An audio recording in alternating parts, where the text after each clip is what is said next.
In this video, we'll talk about the multiplication property of equality. This property states that if A equal B, then A times C equal B times C. In other words, we can always multiply the same quantity or the same amount into both sides of the given equation. And this property also said that if A equal B and C equal D, then A times C equal B times D. Now let's work on the first question. A 5/2 times x equal 5. We notice we have the fraction times two variable x equal a natural number. What are we going to do?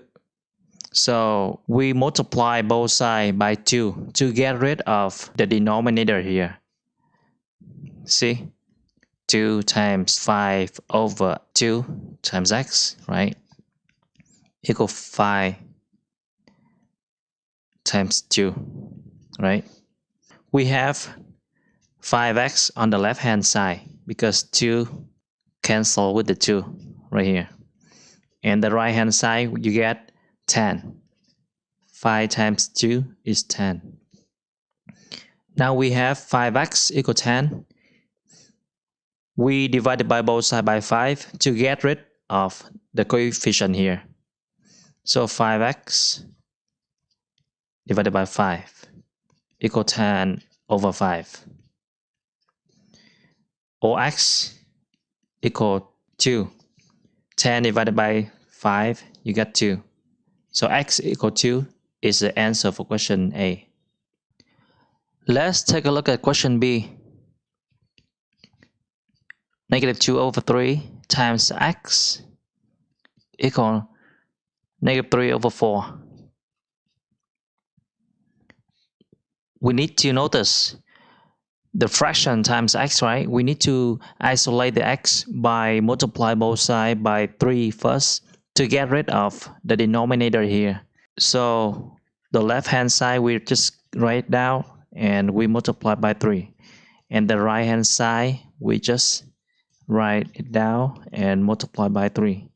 The purpose of doing this is we want to get rid of 3 right here. So the left hand side now equal -2x, and the right hand side you see -3 times 3, we get -9/4 right here. Now we only have -2x equal -9/4. We divide it by both sides by -2 to get rid of -2 here. So the left hand side we write it like this, and the right hand side over 4, and then divided by -2 right here, right? We see the left hand side we only have x right here because we get rid of -2 right here, right? X equal -9. 4 times -2, we have -8. Or x equal 9/8. Because you see, we have a negative divided by negative, which is like -1 divided by -1. You have +1. So 9/8 is the final answer for question B. Let's work on the next question. See, 1 minus 0.4p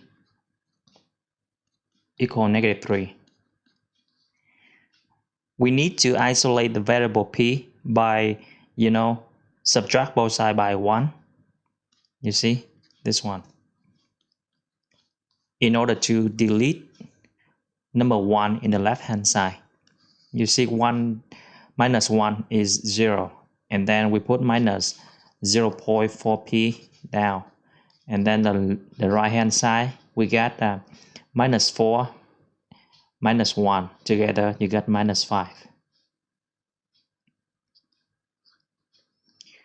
Now we have negative of 0.4p equal negative 5. We divided by both sides by minus 0.4. We have p equal negative 5 over negative 0.4, right? And then we can simplify this, right? You see, negative divided by negative, you got positive 5 over 0.4.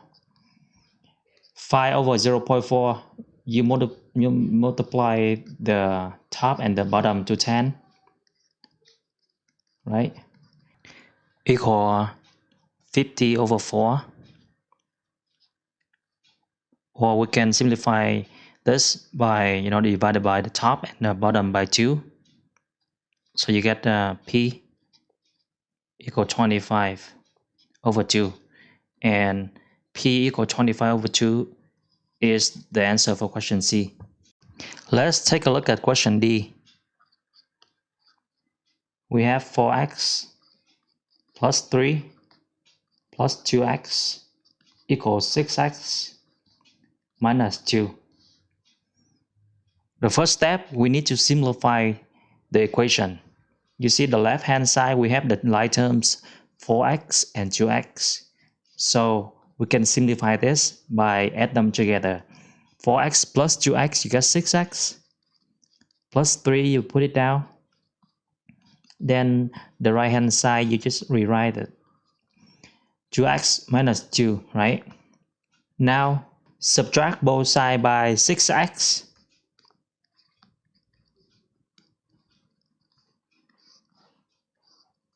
So you got 0x plus 3 equal negative 2. We put negative 2 down.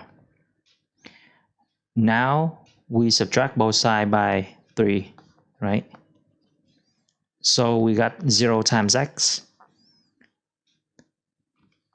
3 minus 3 is 0, right? And then negative 2 and negative 3, you got negative 5. You notice this, any value of x, when you multiply by 0, you always got 0. So the left hand side always equals 0, and the right hand side is negative 5. Which means there is no value of x that satisfies this equation, or this equation has no solutions.